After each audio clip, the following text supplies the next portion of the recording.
আপনারা দেখতেই পাচ্ছেন মধ্যপুর লোকসভা কেন্দ্রের যে তৃণমূল প্রার্থী বাপি হালদার তারই সমর্থনে আজকের যে রোড শো, রচনা ব্যানার্জির যে রোড শো, সেই রোড শোর চিত্র আমরা সরাসরি তুলে ধরছি। এবং সেই যে জনজোয়ার আজকের খটির বাজার, দক্ষিণ চব্বিশ পরগনার মথুরাপুর এরিয়ার মধ্যে খটির বাজারে, সেখান থেকে আজকে এই রোড শো শুরু হতে চলেছে।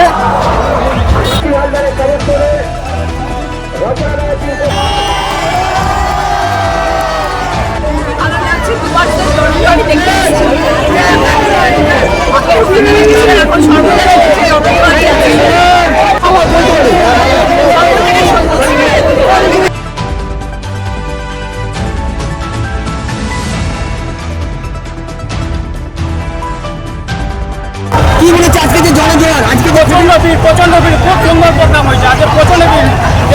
খুব জোর চলছে সেটা বলে কি বলেছে লোকসভা কেন্দ্রের তৃণমূল প্রার্থী বাপি হালদার এবং তারই সমর্থনে আজকের রোড শো নেমেছে রচনা ব্যানার্জি। আজকে সেই রচনা ব্যানার্জি রোড শো নেই, আজকে জনজোয়ারের মধ্যে আজকে যে জনজোয়ার বলছিল, রচনা ব্যানার্জি নিজের মুখে বলেছেন যে মধ্যপুর লোকসভা কেন্দ্রে শুধু সবুজ বাঁচবে। আজকে যে রচনা ব্যানার্জি কেমন লাগছে আজকে রচনা ব্যানার্জি?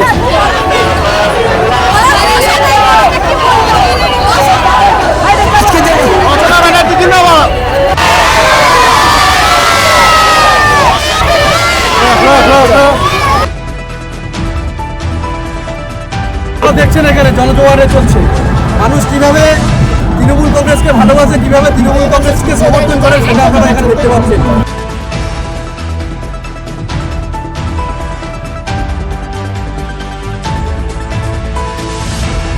রায়দিঘির মানুষ শুধুমাত্র মুখিয়ে আছে 1 জুনের অপেক্ষায়, কখন সেই শুভ দিন, পবিত্র সময় আসবে আর তারা তাদের পবিত্র ভোট তৃণমূলের পক্ষে দেবেন। এটা শুধুমাত্র সময়ের অপেক্ষা, সেটা আজকে আপনারা দেখলেন এই জনসমুদ্রের মধ্যে দিয়ে।